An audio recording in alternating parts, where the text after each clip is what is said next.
It's been 9 years since the commercial production of oil and gas began in Ghana off the coast of the western region in the South Atlantic Ocean. The site of production, the Jubilee Field, as it is called, is operated by Tullow Oil and other collaborating partners including Cosmos Energy Limited, Occidental Petroleum, Ghana National Petroleum Corporation and Petro SA. The field currently produces 150,000 barrels of oil per day, with production expected to increase in the coming years. This investment has contributed to Ghana's economic growth and development and also opened up new opportunities for employment. But there are lingering concerns over the protection of the environment. There has been instances where we've seen whales dying in a speedy succession, and many attributed that to the oil industry. Some experts have said it has no relations with that. But can we infer from the fact that it has become more rampant since we started producing oil to think that maybe we should go back to check it again to see what the impact could be like? We also had boat accidents for fisher folks, working around the oil producing areas. These are challenges that we have to deal with. Alternative livelihoods for people who are impacted. As we speak, the nation thinks that because it's offshore, you don't really need to compensate anybody. But there are many people, all they know to do is to fish. All they know to do is to go to the sea. So if you have taken a portion of the sea and you're thrown light, all over, and we do know that when there is light, fishes are attracted to those zones, which are exclusive to the production of oil. That constrains how much fish they can actually catch. The processes leading to the awarding of contracts in Ghana's energy sector were initially shrouded in secrecy, but local activists opposed the trend and pressured the government to develop the necessary legal and procedural frameworks to guide such processes. Right after oil discovery and even before, companies had to see the minister, just point, negotiate with the minister on first come, first serve basis that they want an oil block, and they are given the blocks. But we fought over the period to ensure that we actually improve on that and give it on competitive basis. So if you have oil block, you put it on tender, and whoever is interested actually bids.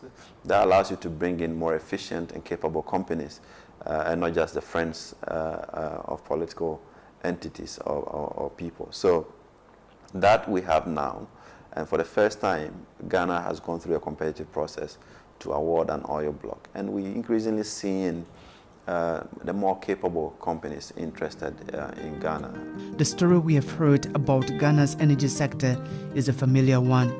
Similar stories have been told about other countries in Africa, including Nigeria and Angola, who began oil and gas production long before Ghana. Governance of resources in Africa is really challenging.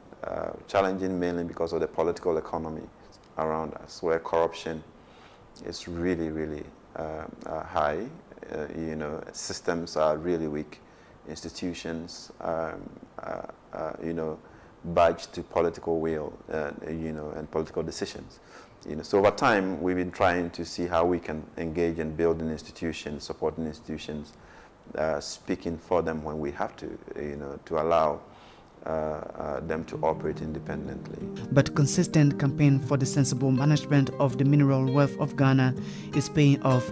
Nevertheless, challenges remain. We have done a lot to save the public money. Contracts governance has really improved because of the work we've been doing, engaging, building capacity of institutions, building capacity of civil society.